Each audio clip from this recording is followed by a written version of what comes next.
আজকে সারা বাংলাদেশে জামাত ইসলাম এবং এনসিপি যে চক্রান্ত শুরু করেছে, কুরবানির ঈদ গেল, বিএনপির যারা এমপি ছিল বা যারা রাজনীতি করে সামর্থ্য অনুযায়ী কুরবানি দিয়েছে।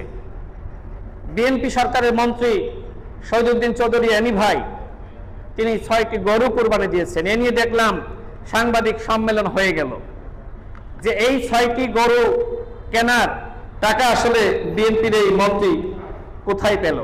আপনারা নিশ্চয়ই সামাজিক যোগাযোগ মাধ্যমে দেখেছেন যে জামাতের একজন এমপি গরু কুরবানি দিয়েছেন। আরেকজন জামাতের প্রার্থী ছিলেন, তার নাম অধ্যক্ষ মোহাম্মদ বেলায়েত হোসেন, তিনি 100টি গরু কুরবানি দিয়েছেন। জামাত ইসলামের এই যে এমপিরা এবং এমপি প্রার্থীরা, তারা এত গরু কুরবানি দিল, এই টাকা নিয়ে কেউ প্রশ্ন তুলছে না। তাহলে আমার প্রশ্ন হলো, জামাত এনসিপির নেতারা তারা কি তাহলে জান্নাতের টাকায় এত গরু ছাগল কুরবানি দিয়েছে?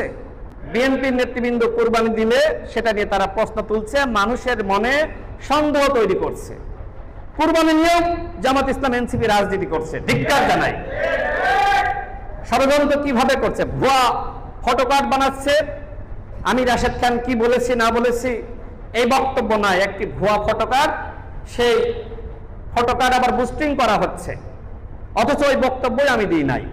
বা হামিদুল ইসলাম হামিদ মিনি ভাই, তারা একটি বক্তব্য দেয়নি, কিন্তু ভুয়া ফটোকার্ড বানিয়ে মানুষকে বিভ্রান্ত করা হচ্ছে। এইভাবে আজকে মানুষকে বিভ্রান্ত করার জন্য জামাত ইসলাম এনসিপি চক্রান্ত করছে, ষড়যন্ত্র করছে। এই ব্যাপারে বিএনপির নেতৃবৃন্দকে সতর্ক থাকতে হবে, সোচ্চার থাকতে হবে। যারা কুরবানি নিয়ে রাজনীতি করতে পারে, যারা কুরবানি নিয়ে মানুষকে বিভ্রান্ত করতে পারে, এরা কতটা নৈতিকতা সম্পন্ন সেটি নিয়ে আমাদের ভাবতে হবে।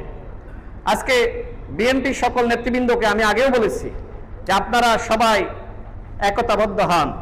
সামনে স্থানীয় নির্বাচন আছে, এই স্থানীয় নির্বাচনকে কেন্দ্র করে আপনাদের সবাইকে আমি একতাবদ্ধ হওয়ার আহ্বান করছি। আগেও বলেছি, এখনো করছি।